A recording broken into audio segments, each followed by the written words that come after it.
Hello dear students, I am Sumit sir और मैं आपके सामने लेकर आ गया हूँ CSPA का लेक्चर नंबर 1। देखिए, ये जो सब्जेक्ट है इसे इलेक्ट्रिकल फाइनल ईयर के बच्चे पढ़ते हैं और अब तो सेकेंड ईयर इलेक्ट्रिकल के बच्चों को भी इसे पढ़ना है। देखिए, इस पूरे सिलेबस में मैंने आपको क्लास में बताया था कि टोटल 7 यूनिट्स हैं। 7 यूनिट में से जो पहला यूनिट था इंट्रोडक्शन, वो हम लोगों ने कंप्लीट किया था बहुत अच्छे से, नोट्स वगैरह भी सब बन गया था। दूसरा जो यूनिट है उसका नाम था कंट्रोल सिस्टम कंपोनेंट्स और तीसरा यूनिट था input output relationships and transfer function भी कुछ का निकालना था, कुछ सिस्टम का। तो देखिए, ये 2-3 यूनिट हम लोग कंप्लीट कर लिए थे। मैंने पहले ये पढ़ाया था, फिर ये पढ़ाया था और फिर ये पढ़ाया था, आपको याद होगा, ठीक है। और मैंने चौथा यूनिट जो है जिसका नाम था performance of control system, performance of control system unit number 4, यही मैंने स्टार्ट किया था। और ये यूनिट मैंने स्टार्ट किया ही था और इसका एक हेडिंग पढ़ाया था जिसमें कई तरह के इनपुट्स वगैरह पढ़ने होते हैं, जैसे ramp input, pulse input, sinusoidal input. तब तक हमारा लॉकडाउन हो गया और क्लासेज बंद हो गई। तब देखिए, उसी के बाद से जहाँ तक मैं क्लास में पढ़ाया हूँ उसी के बाद से मैं ऑनलाइन क्लास में आपको पढ़ाने जा रहा हूँ। ओके, तो देखिए, आपको याद होगा मैंने जो फाइनल ईयर इलेक्ट्रिकल के बच्चे थे उनको मैंने अंतिम दिन क्लास में एक हेडिंग पढ़ाया था, time domain analysis of first order system, ठीक है। लेकिन जो इलेक्ट्रिकल सेकेंड ईयर के बच्चे थे उनको मैं ये हेडिंग नहीं पढ़ा पाया था, तो मैं इस हेडिंग को शुरू से जा रहा हूँ पढ़ाने, ठीक है। और उस दिन जिस दिन मैं पढ़ाया था फाइनल इलेक्ट्रिकल को, उस दिन काफ़ी जल्दीबाजी में पढ़ाया था, तो बहुत सही तरीके से चीज़ें बता नहीं पाया था। तो चलिए, यहीं से हम लोग शुरू करेंगे टाइम डोमेन एनालिसिस। तो आज का आपका पहला हेडिंग यही रहेगा, टाइम डोमेन एनालिसिस। देखिए, एक काम आपको करना है कि आपको नोट्स मैं समझाऊंगा और मैं आपको बताऊंगा कि आपको क्या लिखना है। मैं लिखवाऊंगा नहीं, लिखना आपको मैं बोलूंगा, मतलब बोल दूंगा कि ये चीज़ लिखना है आपको, उसको आपको सुन के और वीडियो एक बार मतलब सुन लीजिएगा, फिर उसको सुन के फिर पाज करके और उसको लिख भी लीजिएगा। मतलब नोट्स आपको खुद से बनाना है, नोट्स जरूर बनाइएगा, क्योंकि एग्जाम आपका होगा ही होगा और एग्जाम में आप वीडियो देख के पढ़ाई नहीं कर पाएंगे। जाहिर सी बात है, उस समय आपको पढ़ाई के लिए नोट्स चाहिए, तो नोट्स आपको खुद से बनाना पड़ेगा, तो नोट्स जरूर बनाइएगा, ठीक है। मैं बताऊंगा कि क्या आपको लिखना है। तो देखिए, सबसे पहले हमको पढ़ना है what is time domain analysis, ठीक है। ये आपका मैंने आज का पहला हेडिंग रहेगा। ये यूनिट नंबर 3 मैं पढ़ा रहा हूँ, ठीक है, unit 3 performance of control system इसका नाम है। ये तो मैं लिखवा ही दिया था कॉपी में, अगर नहीं लिखे होंगे तो लिख लीजिएगा, unit 3 performance of control system, performance of control system, ये आपका यूनिट नंबर 3 है। अब देखिए, आपको सबसे पहले इस यूनिट में सबसे पहला हेडिंग रहेगा time domain analysis. What is time domain analysis? तो देखिए, आपको मालूम है कि कोई भी जो सिस्टम है उस सिस्टम का हमको करना पड़ता है analysis. What is analysis? Analysis का मतलब क्या हुआ? एनालिसिस का मतलब ये हुआ कि सिस्टम का रिस्पांस, यानी सिस्टम का आउटपुट, रिस्पांस माने आउटपुट। हर एक सिस्टम में आपको मालूम है कि एक कुछ इनपुट होता है और कुछ आउटपुट होता है, ठीक है। तो कोई भी सिस्टम है तो उसमें इनपुट होता है और आउटपुट होता है। हम इनपुट के एक दिए हुए वैल्यू के लिए या दिए हुए इनपुट के लिए हमें आउटपुट कितना मिलेगा, ये इस आउटपुट को हम लोग कहते हैं रिस्पांस। मतलब दिए हुए इनपुट के लिए हमें कितना रिस्पांस मिलेगा, उस रिस्पांस को पता लगाने की प्रक्रिया एनालिसिस कहलाती है, ठीक है। और उसको पता लगाने की जो प्रक्रिया होती है उसमें कई सारे मैथमेटिकल इक्वेशंस बनाने पड़ते हैं। मतलब ये प्रक्रिया मैथमेटिकली भी हो सकती है, ये प्रक्रिया फिजिकली भी हो सकती है। किसी भी तरीके से अगर हम किसी सिस्टम को दिए हुए इनपुट के लिए आउटपुट क्या देगा ये पता लगाएं तो उसे ही कहते हैं एनालिसिस, ठीक है। अब देखिए, आपको मालूम है कि हम लोग जो एनालिसिस करते हैं सिस्टम का, जब उसका मैथमेटिकली एनालिसिस की बात आती है, ठीक है, तो वो एनालिसिस हम लोग यस डोमेन में करते हैं, यस डोमेन में, ठीक है। मतलब हम लोग सिस्टम को टाइम डोमेन में न रख के यस डोमेन में करते हैं, उसका ट्रांसफर फंक्शन निकालते हैं। और सिस्टम को आपको याद भी होगा, इस तरह से हम लोग ओपन लूप कंट्रोल सिस्टम अगर है तो उसे इस तरह से हम लोग दिखाते हैं। यहाँ पे इनपुट का लाप्लास ट्रांसफॉर्म दिखाते हैं, यहाँ पे आउटपुट का लाप्लास ट्रांसफॉर्म दिखाते हैं, यहाँ पे गेन दिखाते हैं सिस्टम का। तो इस तरह से हम लोग इस सिस्टम को दिखाते हैं, मतलब उसको यस डोमेन में दिखाते हैं और इसी के माध्यम से हम लोग उसका एनालिसिस करते हैं। क्योंकि यस डोमेन में एनालिसिस करना आसान होता है, लेकिन यस डोमेन में एनालिसिस करने से हमारा काम नहीं चलता है, क्योंकि हम हर सिस्टम को टाइम के डोमेन में समझना चाहते हैं। हम ये समझना चाहते हैं कि इतने इतने समय के बाद इस सिस्टम का वैल्यू क्या होगा। ये मतलब हमारे लिए यस डोमेन, जाहिर सी बात है, कॉम्प्लिकेटेड चीज़ होता है, ये जनरल अंडरस्टैंडिंग इसकी नहीं की जा सकती है। तो उस समय हमको टाइम डोमेन में सिस्टम होना चाहिए। तो इसी को जब हम किसी सिस्टम को का स्टडी टाइम डोमेन में करते हैं तो उसे टाइम डोमेन एनालिसिस कहते हैं। अब देखिए, ये जो मैं लैंग्वेज बोल रहा हूँ, ये मैं थोड़ा सा कॉम्प्लिकेटेड लैंग्वेज में बोल रहा हूँ। अब आपको ये थोड़ा सा नहीं समझ में आ रहा होगा, तो मैं इसको एकदम सिंपल लैंग्वेज में आपको बता रहा हूँ। जैसे यहाँ पे मैंने लिखा है कि ये है सिस्टम का आउटपुट, ये है सिस्टम का इनपुट।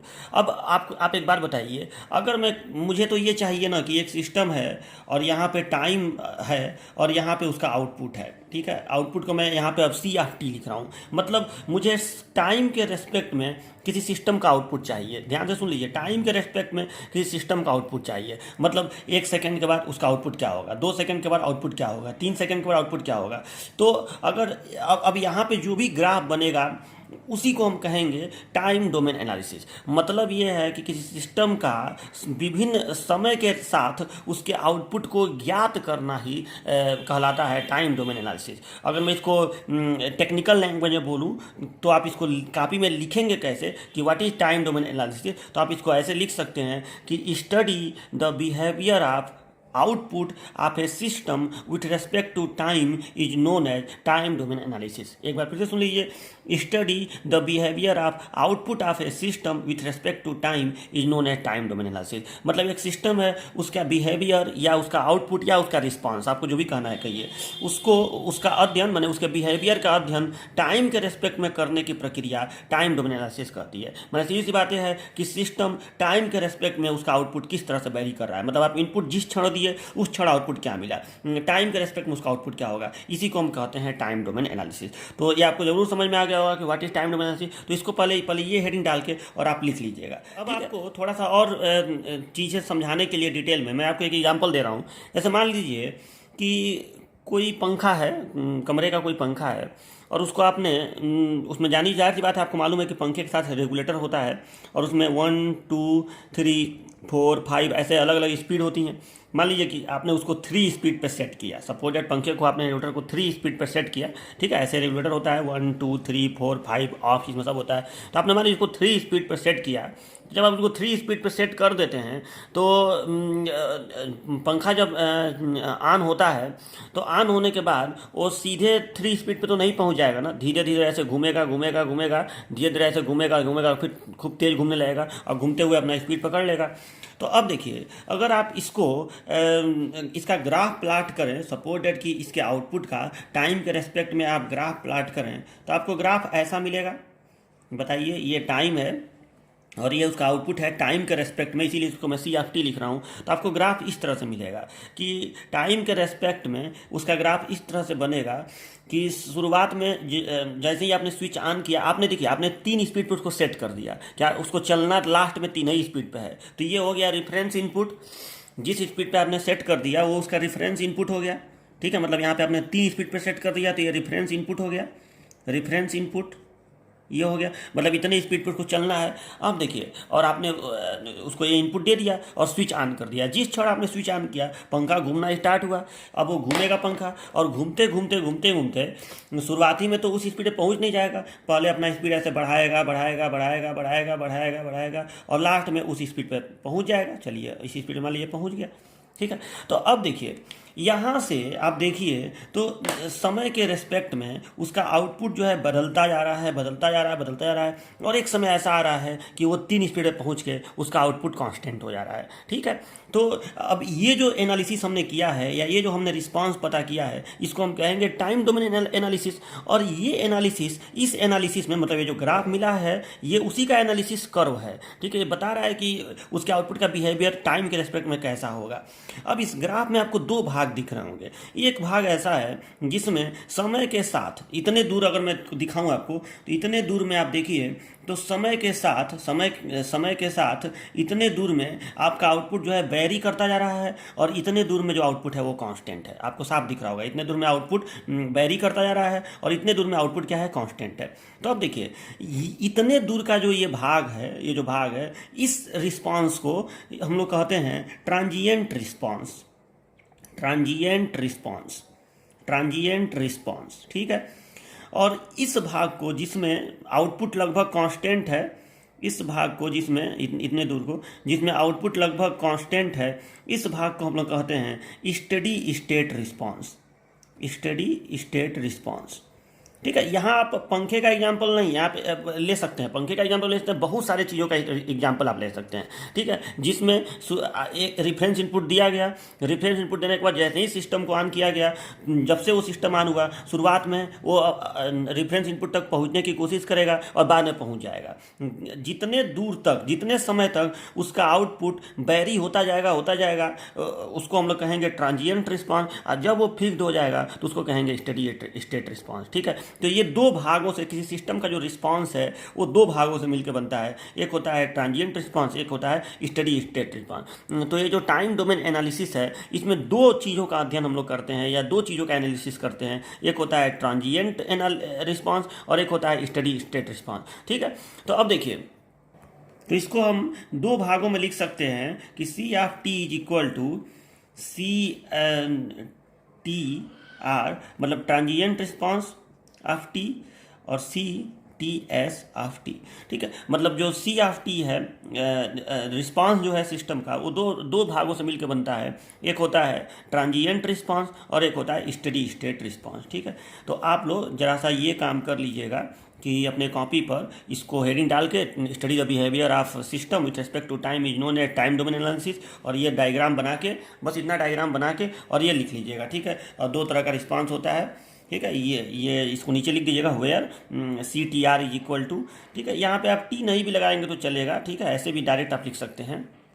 ठीक है, तो इसको ना सी एस एस लिख दीजिएगा, C S S, steady state है ना, सी एस एस। ठीक है, तो इसको आप वेयर करके लिख दीजिएगा यहाँ पे नीचे कि where C T R of T is equal to. देखिए, अब ज़्यादा वीडियो लंबा ना हो इसके लिए मैं ज़्यादा चीज़ लिखूंगा नहीं, आप लोग खुद से लिखिएगा। और ये हो गया ट्रांजिएंट रिस्पॉन्स और ये हो गया स्टडी स्टेट रिस्पॉन्स। ठीक है, तो ये दो तरह का रिस्पॉन्स आपका होता है।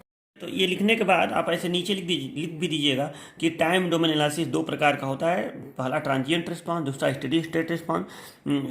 और इसमें लिखिएगा कि ट्रांजिएंट रिस्पांस लिख दीजिएगा कि जब सिस्टम का आउटपुट टाइम के साथ परिवर्तित होता है तो उसे ट्रांजिएंट रिस्पांस कहते हैं, और और इसमें लिख दीजिएगा कि जब सिस्टम का आउटपुट टाइम के सापेक्ष कांस्टेंट होता है तो उसे स्टेडी स्टेट रिस्पांस कहते हैं। तो ऐसे दोनों के बारे में एक एक लाइन लिख भी दीजिएगा। ठीक है, अब देखिए हमारा नेक्स्ट हेडिंग ये है, और इस हेडिंग को मैं कर रहा हूँ इंपॉर्टेंट। ये हेडिंग आपसे एग्जाम में पूछा सकता है, तो इसको इंपॉर्टेंट रखिएगा। ठीक है, इस हेडिंग का नाम है time domain analysis of first order system. ठीक है, अब देखिए टाइम डोमेन एनालिसिस बता चुका हूँ क्या होता है, कि आपको आउटपुट पता करना है टाइम के रिस्पेक्ट में। यहाँ एक शब्द है फर्स्ट ऑर्डर सिस्टम, तो आपको थोड़ा सा मैं बता दूँ कि व्हाट इज ऑर्डर, ये ऑर्डर क्या है, first order, second order, third order, ये सब क्या होता है। तो देखिए, आपको मालूम है कि किसी भी सिस्टम का, चाहे वो ओपन लूप कंट्रोल सिस्टम हो, चाहे वो क्लोज लूप कंट्रोल सिस्टम हो, उसका होता है ट्रांसफर फंक्शन। और व्हाट इज ट्रांसफर फंक्शन, तो ट्रांसफर फंक्शन जो होता है वो आउटपुट का लाप्लास ट्रांसफॉर्म और इनपुट के लाप्लास ट्रांसफॉर्म का अनुपात होता है। ठीक है, यानी transfer function is equal to Laplace transform of input, Laplace transform of output upon Laplace transform of input, ये होता है। और ये जो दोनों लाप्लास ट्रांसफॉर्म है, ये जाहिर सी बात है ये पॉलिनॉमियल होते हैं। पॉलिनॉमियल माने बहुपद, यानी यस का, जैसे इस तरह से होता है ना, मान लो हो गया यस स्क्वायर प्लस वन, जैसे कि इस तरह से यस का कुछ ना कुछ ये एक समीकरण होता है, उसी को हम लोग कहते हैं बहुपद। ठीक है, जिसमें यस वेरिएबल होता है। तो अब देखिए, तो ये यस का बहुपद होता है, यस पॉलिनॉमियल होता है। तो अब ये जो पॉलिनॉमियल है, इसमें इसको कहते हैं अंश, इसको कहते हैं हर, न्यूमरेटर डिनोमिनेटर। तो ऑर्डर क्या होता है, तो ऑर्डर इसे कहते हैं कि जो ये डिनोमिनेटर पॉलिनोमियल है ना, इसमें यस का जो मैक्सिमम पावर होता है उसी को कहते हैं सिस्टम का ऑर्डर। मेरे कहने का मतलब है कि मान लीजिए कोई सिस्टम इस तरह से है कि yes plus one upon yes square plus one, मान लीजिए एक सिस्टम का ट्रांसफर फंक्शन इस तरह से है। तो इसमें जो डिनोमिनेटर पॉलिनोमियल है उसमें यस का मैक्सिमम पावर क्या है, 2। ठीक है, मान लो यहाँ पे भी यस है, 2 यस और प्लस 1, तो यस का मैक्सिमम पावर क्या है, 2। यहाँ पे यस का पावर क्या है, 1, लेकिन मैक्सिमम पावर क्या है, 2। तो आप इसको कहेंगे सेकेंड ऑर्डर सिस्टम। मतलब यस का जो भी मैक्सिमम पावर होता है डिनोमिनेटर में, ट्रांसफर फंक्शन के डिनोमिनेटर पॉलिनोमियल में जो मैक्सिमम पावर ऑफ यस होता है उसी को कहते हैं हम लोग ऑर्डर। तो आप लोग एक काम करिएगा, ऑर्डर का डिफिनीशन मन करेगा तो वैसे ऑर्डर का डिफिनीशन आपसे नहीं पूछा जाएगा एग्जाम में, लेकिन नोट में मन करेगा तो कहीं एक जगह लिख लीजिएगा कि व्हाट इज ऑर्डर। तो इसको मैं बोल दे रहा हूँ, आप लिख लीजिएगा कि maximum power of S in denominator polynomial of transfer function is known as order, order of the system. इसको लिख लीजिएगा, मतलब किसी सिस्टम के ट्रांसफर फंक्शन के हर में, किसी सिस्टम के ट्रांसफर फंक्शन के हर में यस का अधिकतम घात उस सिस्टम का ऑर्डर कहलाता है। इसको लिख लीजिएगा। ठीक है, तो हमें फर्स्ट ऑर्डर सिस्टम का यहाँ पे टाइम डोमेन एनालिसिस करना है, फर्स्ट ऑर्डर सिस्टम का। तो अब देखिए फर्स्ट ऑर्डर सिस्टम का हमें एनालिसिस करना है। तो अब देखिए, अब मैं time domain analysis first order system का करने जा रहा हूँ। इसमें मैं एक फर्स्ट ऑर्डर सिस्टम बना रहा हूँ, ब्लॉक डायग्राम से मैं उसको दिखा रहा हूँ पहले। तो देखिए ब्लॉक डायग्राम से जब मैं दिखाऊंगा एक फर्स्ट ऑर्डर सिस्टम को, तो ये एक मैं ब्लॉक बना रहा हूँ, ठीक है। इसको बोलते हैं फॉरवर्ड ब्लॉक। इस ब्लॉक में मैं लिख रहा हूँ 1/TS, ठीक है। यहाँ यस पे पावर मुझे एक रखना है क्योंकि फर्स्ट ऑर्डर सिस्टम है। और यहाँ पे ये आप लोग जान ही रहे हैं क्या होता है, इसको बोलते हैं एरर डिटेक्टर, ठीक है। और यहाँ पे आउटपुट इनपुट दिया जाता है, ठीक है। इनपुट को क्या बोलते हैं इनपुट को बोलते हैं आर ऑफ यस, ठीक है। और यहाँ पे आउटपुट मिलता है, इसको क्या बोलते हैं सी ऑफ यस। और यहाँ पे मैं यूनिटी फीडबैक का प्रयोग कर रहा हूँ, तो मैं सीधे इसको यहाँ पे जो आउटपुट है उसको सीधे यहाँ पे लाके, यूनिटी फीडबैक है मतलब सीधे बिना किसी फीडबैक गेन के मैं सीधे इसको फीडबैक दे दे रहा हूँ। इसको यूनिटी फीडबैक कहते हैं। या ये निगेटिव फीडबैक है यहाँ पे, तो यहाँ माइनस लिख दीजिएगा, यहाँ ऐसे प्लस लिख दीजिएगा, ठीक है। तो ये हो गया एक फर्स्ट ऑर्डर सिस्टम, ये हो गया एक फर्स्ट ऑर्डर सिस्टम का ब्लॉक डायग्राम। अब देखिए आपको थोड़ा सा एक चीज़ कन्फ्यूजन हो रहा होगा कि सर आप ये तो ठीक है कि ये आउटपुट है, ये इनपुट है, ये आपने यूनिटी फीडबैक दे दिया, इसको यूनिटी फीडबैक बोलते हैं जब सीधे जोड़ दिया जाता है। यस पे पावर एक है इसलिए फर्स्ट ऑर्डर सिस्टम है। लेकिन आपको लग रहा होगा सर ये टी क्या है। तो देखिए टी जो है ये टाइम कांस्टेंट है। टाइम कांस्टेंट क्या होता है, किसी सिस्टम को रिप्रेजेंट कर, देखो किसी सिस्टम का जब हम लोग ब्लॉक डायग्राम बनाते हैं ना, तो उसमें ये दिखाते हैं कि वो सिस्टम किन चीज़ों पर निर्भर कर रहा है। तो सिस्टम जो है टाइम कांस्टेंट पर निर्भर करता है। फर्स्ट ऑर्डर सिस्टम ये टाइम कांस्टेंट पर निर्भर करता है। What is time constant? तो देखिए जैसे कोई सिस्टम है, मैं भी बताया हूँ कि जब सिस्टम का एनालिसिस करते हैं तो अलग अलग तरीके से ग्राफ मिलेगा। मान लीजिए कि सिस्टम का ग्राफ ऐसे ही मिल रहा है कि पहले वेरिएबल पार्ट है और ये ऐसे, इसको रटिएगा मत कि हमेशा ऐसे ही और ऐसे मिलेगा। वो उल्टा भी हो सकता है, ऐसे भी हो सकता है, ऐसे भी हो सकता है और ऐसे भी हो सकता है, कुछ भी ग्राफ हो सकता है, ठीक है। तो मान लीजिए कि जैसे मैं एक पंखे का एग्जांपल दिया था, उसका ग्राफ मान लीजिए इस तरह से मिल रहा है। तो अब ये देखिए ये है फाइनल वैल्यू, ये इसका आउटपुट का फाइनल वैल्यू है। आखिर इसका कहीं ना कहीं इतने दूर में यहाँ से यहाँ तक ये जो हाइट आपको दिख रहा है ये आउटपुट की हाइट है। अब इसमें कहीं ना कहीं इस आउटपुट का 50% तो होगा ना, मान लीजिए कि यहाँ पे होगा आधा इसका। अच्छा इसका 63.6% कहाँ होगा, यहाँ पे कहीं होगा 63.6%। तो देखिए ये जो 63.6% मान है आउटपुट का, ये जितने समय में प्राप्त होगा, इतने समय में प्राप्त होगा कि नहीं, तो इसी टाइम को हम लोग कहते हैं, इसी टाइम को हम लोग कहते हैं टाइम कांस्टेंट, ठीक है। यानी टाइम कांस्टेंट वह समय होता है जिसमें कोई किसी सिस्टम का आउटपुट अपने फाइनल वैल्यू का 63.6% मान प्राप्त कर लेता है। टाइम कांस्टेंट वह समय होता है जिसमें कोई सिस्टम अपने फाइनल मान का 63.6% मान प्राप्त कर लेता है, ठीक है। यानी मैं इसको ऐसे कहूँ तो गलत नहीं होगा कि time constant is equal to 0.636 T final का, ठीक है। मतलब सॉरी 0.636 और इंटू ये आउटपुट जो भी है मतलब इस इंटू सी ऑफ टी, ठीक है। मतलब इस अब फाइनल आउटपुट अगर ये है, अगर ये फाइनल आउटपुट को मैं ऐसे दिखा रहा हूँ, अगर फाइनल आउटपुट ये है तो इसका जितने समय में 63.6% मान प्राप्त कर लेगा सिस्टम, उसी को हम लोग कहेंगे टाइम कांस्टेंट, ठीक है। तो याद रखिएगा इसको, ऐसे डिफिनीशन से बस याद रखिएगा, ठीक है। तो इस समय को हम लोग कहेंगे इस समय को हम लोग कहेंगे टाइम कांस्टेंट, क्योंकि इस समय में ये जो आउटपुट है वो फाइनल आउटपुट का 0.636 हो गया है, यानी 63.6% हो गया है। तो चलिए ये तो हो गया। अब हमें इसका एनालिसिस करना है। मतलब ये है कि ये जो सिस्टम है अभी तो ये यस डोमेन में है, हमें ये पता करना है कि अगर मैं इतने सेकंड पर ये आउटपुट दूं तो ये इनपुट दूं तो आउटपुट कितना होगा। मतलब सीधी सी बात यह है कि हमें इस सिस्टम का सी ऑफ टी का मान टाइम के रेस्पेक्ट में प्राप्त करना है। मतलब यहाँ पे जो सी ऑफ एस लिखा हुआ है इसके सी ऑफ टी का मान, मतलब मुझे एक ऐसा समीकरण बनाना है जिसमें मैं टी का मान रखूँ और सी ऑफ टी का मान निकल जाए। अभी यहाँ पे जो समीकरण बना हुआ है यस के पदों में बना हुआ है, लेकिन मुझे इसको टी के पदों में बनाना है कि मुझे सी ऑफ टी बराबर टी स्क्वायर प्लस इतना प्लस इतना, मतलब टी के पदों में मुझे एक समीकरण चाहिए जिसमें मैं टी का मान रखूँ, मुझे सी ऑफ टी का मान निकल जाए। इसी को कहेंगे टाइम डोमेन एनालिसिस। तो अभी तो ऐसा है नहीं। तो देखिए अब इसके लिए हम लोग क्या करेंगे, देखिए इसके लिए हमको क्या करना पड़ेगा। तो सबसे पहले तो आप एक बात बताइए, किसी भी क्लोज्ड लूप कंट्रोल सिस्टम में दो प्रकार के गेन होते हैं। एक होता है, दो प्रकार के गेन नहीं बल्कि सॉरी दो प्रकार के ट्रांसफर फंक्शन होते हैं। एक होता है क्लोज्ड लूप ट्रांसफर फंक्शन, ठीक है, जिसको CLTF बोलते हैं, CLTF, ठीक है, क्लोज्ड लूप ट्रांसफर फंक्शन। और एक होता है open loop transfer function, open loop transfer function, ठीक है, जिसको OLTF बोलते हैं, open loop transfer function OLTF। ठीक है, तो इसका आप पहले बताइए क्लोज लूप ट्रांसफ़र फंक्शन कितना होगा, और फिर आपको इसका निकालना है ओपन लूप ट्रांसफ़र फंक्शन कितना होगा। आपको दोनों चीज़ निकालना है, क्लोज लूप ट्रांसफ़र फंक्शन और ओपन लूप ट्रांसफ़र फंक्शन। तो आप एक बात बताइए, अभी इसको मैं लिख रहा हूँ, एक सेकंड रुक जाइए। आप पहले एक चीज़ देखिए, इस सिस्टम का जी ऑफ एस, इस सिस्टम का जी ऑफ एस कितना है, यही तो जी ऑफ एस होता है। देख लीजिए, इसी को तो जो ये फॉरवर्ड ब्लॉक बनाया हूँ, इसका जो गेन है, इसका जो फॉरवर्ड गेन है, उसी को जी ऑफ एस कहते हैं। तो G of S is equal to यहाँ पे है 1/TS।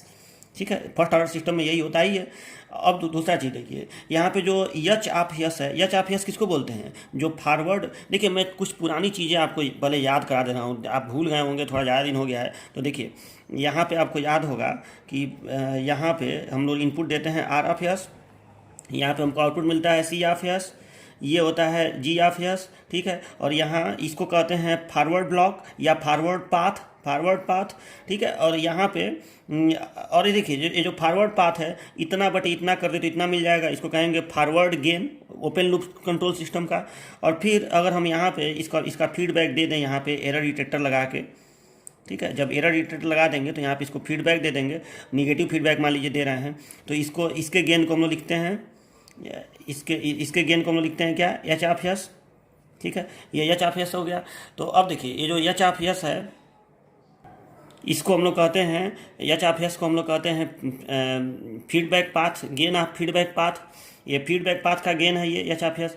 यहाँ से जो सिग्नल निकलता है उसको कहते हैं feedback signal, B of S.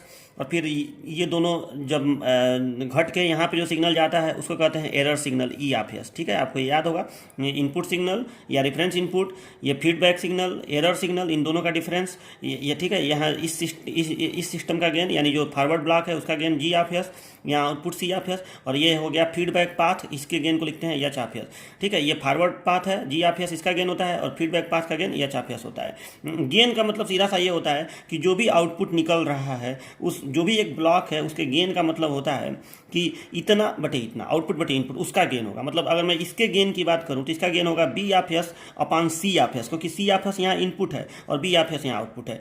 इसका ये भी मतलब हुआ कि अगर आपको ये निकालना है, मान लो आपको ये पता है और ये पता है, आपको गेन पता है और ये पता है, ये निकालना है, तो इन दोनों का आपस में गुणा कर दो तो ये निकल जाएगा। ठीक है, ये भी इसका मतलब होता है। तो अब देखिए, मैंने आपको बताया था कि ये सिस्टम है, एक क्लोज लूप सिस्टम है। ओपन लूप सिस्टम में तो कोई झंझट ही नहीं है कि ओपन लूप सिस्टम है, आप इतना बटे इतना कर दीजिए तो इतना निकल जाएगा, जी ऑफ एस निकल जाएगा, इतना बटे इतना कर दीजिए, इसी जी ऑफ एस को कहेंगे ट्रांसफर फंक्शन। ठीक है, तो ओपन लूप में तो कोई दिक्कत नहीं है। अब क्लोज लूप कंट्रोल सिस्टम में दो प्रकार के ट्रांसफर फंक्शन होते हैं, एक होता है क्लोज लूप ट्रांसफर फंक्शन और एक होता है ओपन लूप ट्रांसफर फंक्शन। ठीक है, दो प्रकार के ट्रांसफर फंक्शन इसमें होते हैं।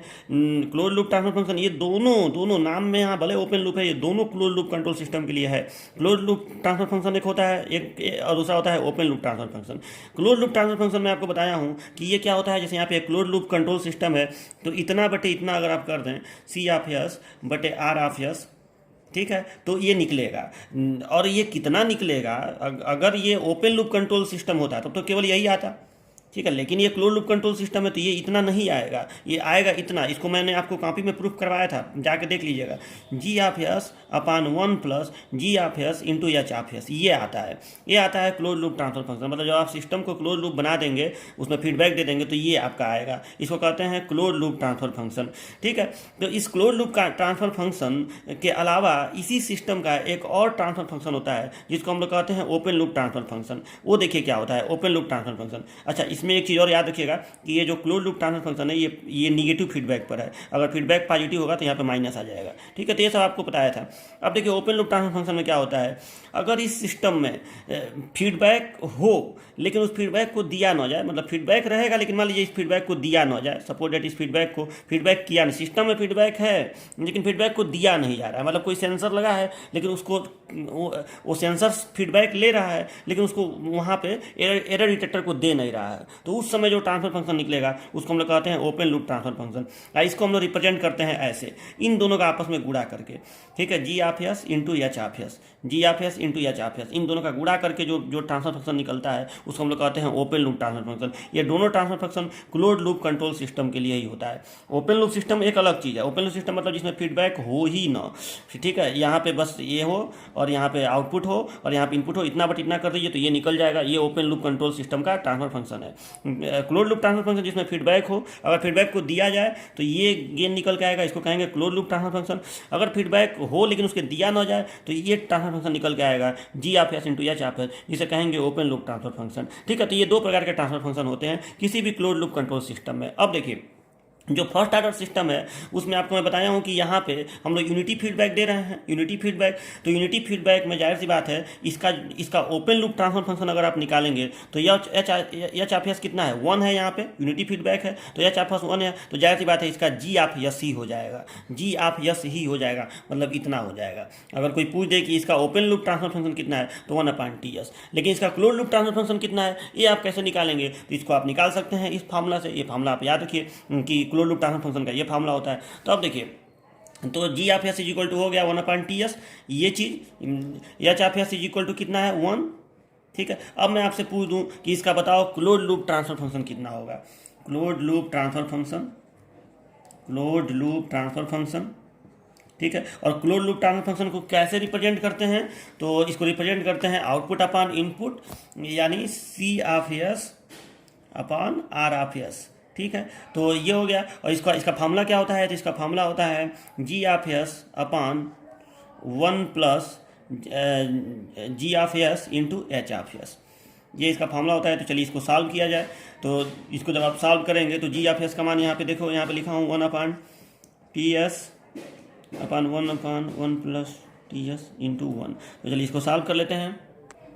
देखिए तो ये इतना आया, ठीक है, 1/1 प्लस TS, ये इतना आया। और इसका ओपन लूप ट्रांसफर फंक्शन कितना आएगा, तो देखिए इसका ओपन लूप ट्रांसफर फंक्शन, इसको मैं बताया हूँ कि इसको कैसे लिखते हैं ओपन लूप ट्रांसफर फंक्शन को। तो इसको लिखते हैं हम लोग G of S into H of S, ठीक है, ये होगा। और G of S into H of S का मान, इसका मान 1 है, तो और जी ऑफ एस का मान क्या है 1/TS इंटू 1। तो G of S into H of S, इसका मान आ गया 1/TS, ये हो गया open loop transfer function, okay. अब देखिए, अब हमें सिस्टम का ये यहाँ पे आपका निकला है ओपन लूप ट्रांसफर फंक्शन और यहाँ पे निकला है आपका क्लोज लूप ट्रांसफर फंक्शन, ठीक है। अब एक बात बताइए कि ये जो सिस्टम है, सिस्टम अगर मैं इसको केवल जैसे अभी यहाँ पे ये फॉरवर्ड ब्लॉक है और यहाँ पे फीडबैक भी दिया गया है, अगर इस सिस्टम को आप, है तो ये क्लोज लूप सिस्टम, लेकिन इसको अगर आप ओपन लूप सिस्टम के रूप में लिखना चाहें, अगर आप इसको ओपन लूप सिस्टम के रूप में बनाना चाहें तो कैसे बना सकते हैं।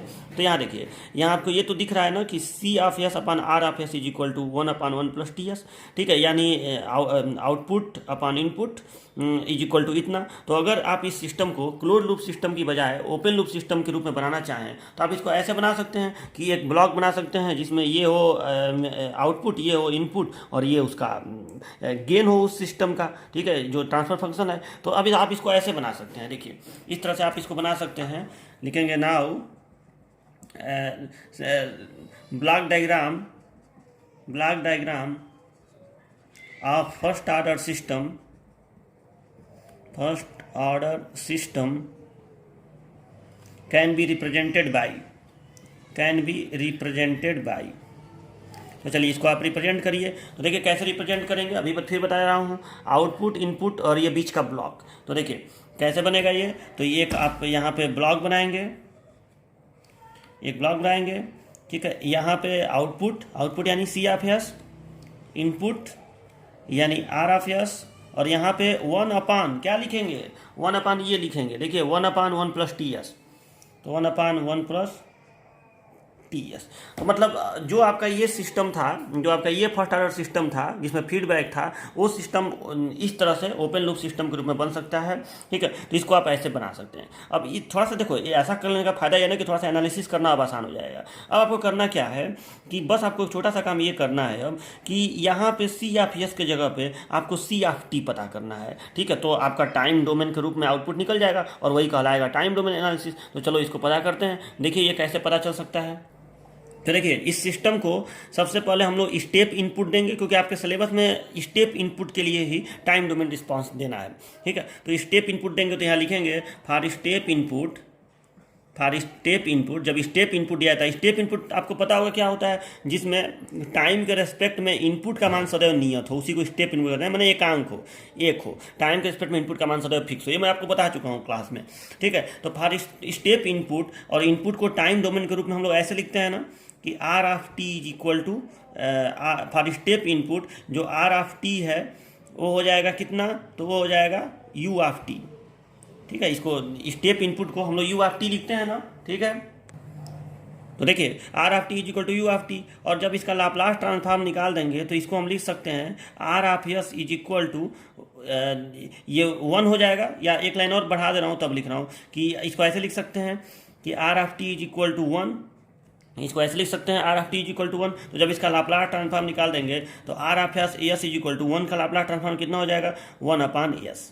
ठीक है, 1/s। तो इस बात को याद रखिएगा कि R of S is equal to 1/s, मैंने हमें इसका मान पता चल गया कि आर ऑफ एस का मान कितना होगा, 1/s। ठीक है, फिर से एक बार देख लीजिए, स्टेप इनपुट के लिए आपको टाइम डोमेन एनालिसिस करना है, तो for step input R of T is equal to U of T, R of T is equal to 1, और ठीक है यू ऑफ टी ही 1 है, क्योंकि आपको मालूम है कि स्टेप इनपुट जो होता है उसका मान 1 होता है। ठीक है, तो इसके जब 1 हो गया तो आर, और इस दोनों साइड का लाप्लास ट्रांसफॉर्म निकाल देंगे तो R of S equal to 1/s हो गया। अब देखिए, अब हमें ये जो आउटपुट है सी ऑफ एस, इसको टाइम डोमेन में निकालना है सी ऑफ एस को, यानी सी ऑफ टी का मान हमें निकालना है। तो अब देखिए, पहले तो आप एक बात बताइए कि इस सी ऑफ एस का मान, इसका मान मैं अभी बताया हूँ कि इसका मान अगर आपको निकालना हो तो इसका और इसका, इस इनपुट का और इस गेन का जो गुणनफल होगा, इन दोनों का जो गुणनफल होगा वो यही होगा। यानी मैं लिख सकता हूँ मुझे सी ऑफ एस मुझे सी ऑफ टी निकालना है, लेकिन सी ऑफ टी अभी मत निकालो, पहले सी ऑफ एस तो निकालो। तो देखिए, तो मैं सी ऑफ एस को लिख सकता हूँ, C of S is equal to क्या लिख सकता हूँ, इसका और इसका गुणनफल। ठीक है, यानी आर ऑफ एस, यानी पहले इसको लिख दे रहा हूँ 1/1 plus T S into R of S. बताओ ये लिख सकता हूँ कि नहीं। ठीक है, और अब इस सी ऑफ एस से मुझे सी ऑफ टी निकालना है, तो चलो उसको मैं भी निकाल रहा हूँ। पहले मैं इसको हटा रहा हूँ और यहाँ पे इसको कर रहा हूँ कि C of S is equal to 1/1 plus T S into R S, और आर एस का मान मैं अभी निकाला हूँ यहाँ पे कि आर एस का मान कितना है, 1/s है। तो देखिए आर एस का मान 1/s है, तो ये हो गया आपका कितना कि C of S is equal to 1/1 plus T S, और आर एस का मान कितना है, 1/s। चलो ये मान निकल गया। अब देखिए, अब मुझे इसका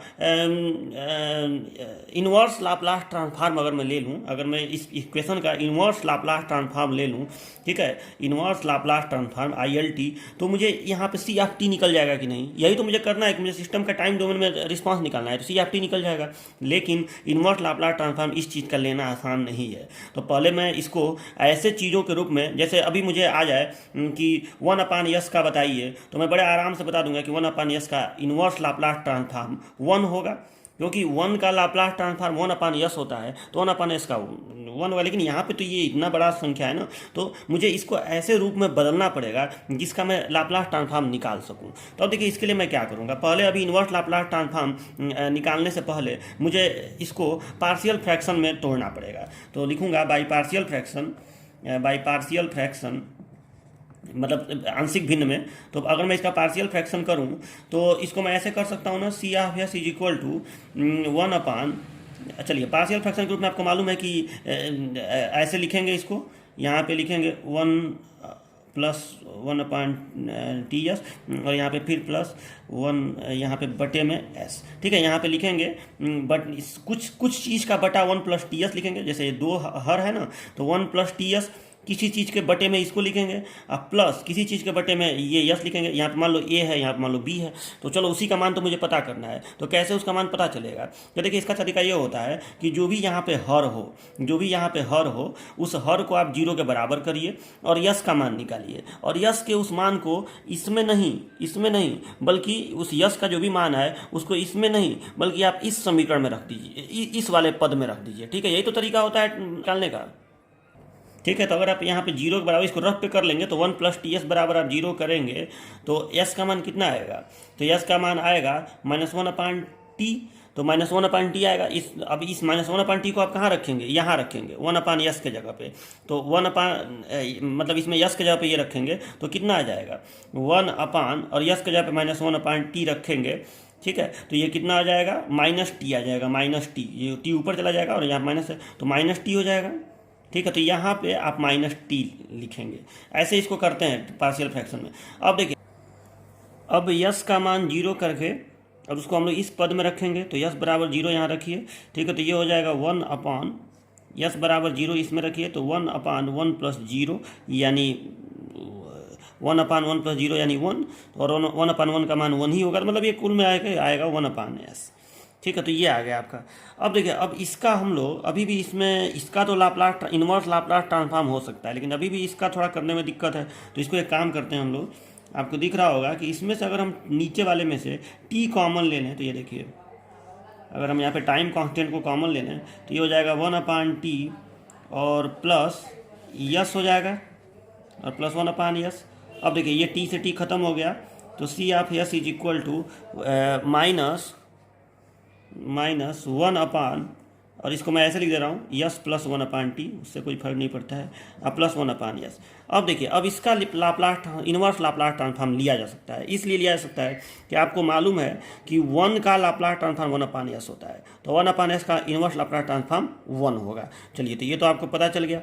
अच्छा, उसी तरह से मतलब आपको ये मालूम है कि u ऑफ t जो होता है, u of t unit step function, इसका लाप्लास ट्रांसफॉर्म 1 होता है, सॉरी इसका लाप्लास ट्रांसफॉर्म 1/s होता है। तो 1/s का Laplace transform unit step function होगा u ऑफ t, इसी को 1 बोलते हैं, ठीक है। तो अब देखिए, तो इसका तो निकल जाएगा इन्वर्स लाप्लास ट्रांसफॉर्म। इसका देखिए, आपको मालूम है कि इसका लाप्लास ट्रांसफॉर्म e⁻−at का लाप्लास ट्रांसफॉर्म 1/s-a होता है, ये सबको मालूम है 1/s-a होता है। तो उसी तरीके से हम इसका लाप्लास ट्रांसफॉर्म निकाल सकते हैं, क्योंकि यहाँ पे कहीं ना कहीं 1 माइनस को छोड़िए, माइनस तो लग जाएगा, 1/s 1 यहाँ पे प्लस आता है ना, तो 1/s + a है, तो e⁻−at के रूप में ये बन सकता है। यहाँ एक जगह पे क्या इस्तेमाल होगा, एक जगह पे 1/t इस्तेमाल होगा। चलिए, तो इसको हम ऐसे कर लेते हैं। तो लिख रहा हूँ by taking inverse Laplace transform, by taking inverse Laplace transform ILT, ठीक है, इन्वर्स लाप्लास ट्रांसफॉर्म। तो जब आप इन्वर्स लाप्लास ट्रांसफॉर्म लेंगे तो ये कितना आ जाएगा, c of s is equal to, अब हमारा ये स्मॉल t के पदों में, टाइम के पदों में ये आ जाएगा। तो अब देखिए ये कैसे आ जाएगा, माइनस तो लगा दो, ठीक है, माइनस, और इसको ऐसे आप लिख सकते हैं e⁻, कितना लिख सकते हैं, -at लिखना है आपको, जहाँ एक जगह पे ये लिखना है, तो e⁻−at, ठीक है, एक जगह पे ये लिखना है, तो ये हो जाएगा -t/T, ठीक है। देखिए इतना हो जाएगा, और प्लस ये कितना हो जाएगा 1/s इज इक्वल का 1 हो जाएगा, वही यूनिट स्टेप फंक्शन। तो इसको आप ऐसे, फाइनल लाइन ये हो गया। अच्छा, ये देखो मैं गलती कर रहा हूँ, यहाँ पे c ऑफ t लिखा है ना, तो c ऑफ t, ठीक है, तो c of t is equal to हो गया 1 e⁻−t/t, ठीक है। ये हो गया आपका टाइम डोमेन एनालिसिस, ये हो गया आपका कि c of t is equal to 1 e⁻−t/t। इस सिस्टम को अभी देखिए कैसे टाइम डोमेन एनालिसिस है, क्योंकि अगर हम t का मान हमें पता हो, अगर हमें t का मान पता हो, हम t का मान दें 1 second, 2 second, 1 micro second, nano second, जो भी दें, तो t के हर मान के लिए हमको आउटपुट निकल जाएगा। तो हो गया ये टाइम डोमेन एनालिसिस हो गया, मतलब हमने सिस्टम को यस डोमेन से टाइम डोमेन में प्राप्त कर लिया। तो इसी को कहते हैं time domain analysis of first order system, ठीक है। अब देखिए, इसको ग्राफिकली अगर आपको दिखाना हो तो ग्राफिकली इसको कैसे दिखाएंगे, लास्ट में ग्राफ भी बनाएंगे इस तरह से, ठीक है। ग्राफिकली इसको आप ऐसे दिखा सकते हैं, मैं ग्राफ को यहाँ बना दे रहा हूँ, ठीक है, चलिए यहीं बना रहा हूँ। तो ग्राफिकली आप इसको ऐसे दिखा दीजिएगा लास्ट में कि अगर यहाँ पे c ऑफ t है, ठीक है, और यहाँ पे टाइम है, तो देखिए यहाँ पे ये जो ग्राफ है ये एक्सपोनेंशियली इंक्रीज होने का ग्राफ है, एक्सपोनेंशियली इंक्रीज होने का, ठीक है। तो एक्सपोनेंशियली इंक्रीज होने का ग्राफ इस तरह से बनेगा। जैसे बात है ना कि अगर केवल इसका ग्राफ बनाया जाए, तो वो ग्राफ इस तरह से बनेगा, इस तरह से, केवल इस चीज़ का अगर ग्राफ बनाया जाए तो ठीक है। और मतलब टी का मान जब जीरो होगा, टी का मान जब जीरो होगा यहाँ पे, केवल मैं इसका बात कर रहा हूँ, तो टी का मान जब जीरो होगा तो यहाँ पे जब जीरो जीरो तो ई टू द पावर जीरो आएगा, ई टू द पावर जीरो का मान एक होता है तो यहाँ पे एक आ जाएगा। जब यहाँ पे अनंत होगा, जब टी का मान अनंत होगा, मतलब समय बहुत ज़्यादा हो जाएगा, तो उस समय ई टू द पावर अनंत का मान जीरो होता है तो सिस्टम जीरो हो जाएगा। तो इसका ग्राफ इस तरह से बनेगा। लेकिन वन में से ये घटाना है ना, तो वन माइनस जब आप ये चीज़ करेंगे तो देखिए शुरुआत जीरो से होगा, ठीक है, और लास्ट में जीरो आ रहा है तो ये लास्ट में मैक्सिमम आएगा। मतलब कुल मिला के ग्राफ इस तरह से बनेगा। वन माइनस ई पावर माइनस टी अपन टी का ग्राफ ऐसे बनेगा, इस तरह से, ठीक है, इस तरह से एक ग्राफ बनेगा, ठीक है। और यहाँ पे ये इसको आप ऐसे एकदम देखो, जरूरी नहीं है कि एकदम जाके ऊपर सट, क्योंकि सिस्टम में थोड़ा सा एरर भी होता है। तो ये मान लीजिए कि ठीक है, ये फाइनल वैल्यू है और ये ऐसे आपका ये थोड़ा सा नीचे ही ऐसे आप दिखा देंगे, ठीक है। तो ये हो गया इस सिस्टम का टाइम डोमेन एनालिसिस, ठीक है। तो जब ये बन जाएगा तो आप इस ग्राफ को ही बना दीजिएगा, सी ऑफ टी और यहाँ पे टी, ठीक है, और यहाँ पे 1 लिख दीजिएगा, 1, ठीक है। तो ये हो गया सिस्टम का टाइम डोमेन एनालिसिस। तो देखिए आपको ये पूरा नोट करना है, यहाँ से शुरू करना है, दिखा दे रहा हूँ एक बार, ये time domain analysis of first order system, ये इतना नोट करना है, ठीक है। यहाँ पे क्लोज लूप ट्रांसफर फंक्शन निकालिएगा, ठीक है। ओपन लूप इस पे, यहाँ पे ओपन लूप, इसको नहीं भी निकालेंगे तो चलेगा, ठीक है। ये मैं इसलिए समझा दिया हूँ कि बाद में इसका जरूरत पड़ेगा। फिर आप ये ब्लॉक डायग्राम बनाइएगा, ठीक है, ये वाला ब्लॉक डायग्राम जो उसका रिडक्शन करके बनाया गया है, ठीक है। और फिर यहाँ पे ये नोट कर लीजिएगा। और फिर यहाँ पे एक छोटा सा डेरिवेशन है, बहुत टफ नहीं है, यहाँ मैं आपको दिखा दे रहा हूँ, ये पूरा डेरिवेशन आप अपने कॉपी में कर लीजिएगा, ठीक है। चलिए अब नेक्स्ट क्लास में मैं जब मिलूंगा तो आपको बताऊंगा कि कैसे आप सेकेंड ऑर्डर सिस्टम का टाइम डोमेन एनालिसिस करेंगे स्टेप इनपुट के लिए। आपके सिलेबस में केवल स्टेप इनपुट है, अगर आपके सिलेबस में रैंप इनपुट भी होता तो अभी ये थोड़ा और इम्पल्स इनपुट होता तो थोड़ा और आगे बढ़ता, लेकिन आपके सिलेबस में इतना ही है तो इतना ही होगा। अच्छा, अब इसमें वही बात है कि शुरुआत में ट्रांजिएंट रिस्पांस है और बाद में सिस्टम जो है वो उसमें स्टेडी स्टेट रिस्पांस है। मतलब एक सर्टेन टाइम के बाद शुरुआत में सिस्टम में परिवर्तन हो रहा है, लेकिन सर्टेन टाइम के बाद सिस्टम जो है वो लगभग स्टेबल सिस्टम की तरह बिहेव करने लग रहा है। यही नहीं, ये बता रहा है कि शुरुआत में सिस्टम जो है अनस्टेबल सिस्टम की तरह रह रहा है शुरुआती समय में, और बाद में वो स्टेबल बनने जा रहा है। देखिए एक्सपोनेंशियली ग्राफ जो होता है ना, वो ये शो करता है कि शुरुआत में जो उसका, जैसे मैंने फैन का एग्जांपल आपको दिया था, जैसे मान लीजिए थर्मामीटर का एग्जांपल ले लीजिए कि आप कोई बर्तन है उसमें आप थर्मामीटर डुबाए, तो थर्मामीटर जो टेम्परेचर, मान लीजिए कि इसमें पानी है और इस पानी का तापमान है 50 डिग्री सेल्सियस, और thermometer suppose that normal temperature इसका सपोज शो कर रहा है 20 डिग्री सेल्सियस। तो ये जब बढ़ेगा 20 से 50 पे जाएगा तो 20 से 21 होने में ज़्यादा समय लेगा, लेकिन 21 से 22 होने में थोड़ा और कम समय लेगा, 22 से 23 होने में थोड़ा और कम समय लेगा, और लास्ट में जब ये 50 के करीब पहुँचेगा तो बहुत जल्दी 48, 49, 50 ऐसे होने लगेगा। वही ये ग्राफ बता रहा है कि किसी सिस्टम का शुरुआत में ट्रांजिएंट रिस्पांस होता है, मतलब सिस्टम में अनस्टेबिलिटी होती है, यानी वो समय ज़्यादा लेता है वहाँ तक पहुँचने में, और जो सिस्टम फाइनल वैल्यू तक पहुँचने लगता है वो स्टेबल सिस्टम की तरह बिहेव करने लगता है, यानी लगभग उसका आउटपुट जो है वो फिक्स होने लगता है, ठीक है। तो ये होता है आपका time domain analysis of first order system. तो चलिए आप इसको इतना नोट कर लीजिएगा। अब हम नेक्स्ट लेक्चर में मिलेंगे जिसमें हम लोग सेकंड ऑर्डर सिस्टम की बात करेंगे। तब तक के लिए बाय बाय।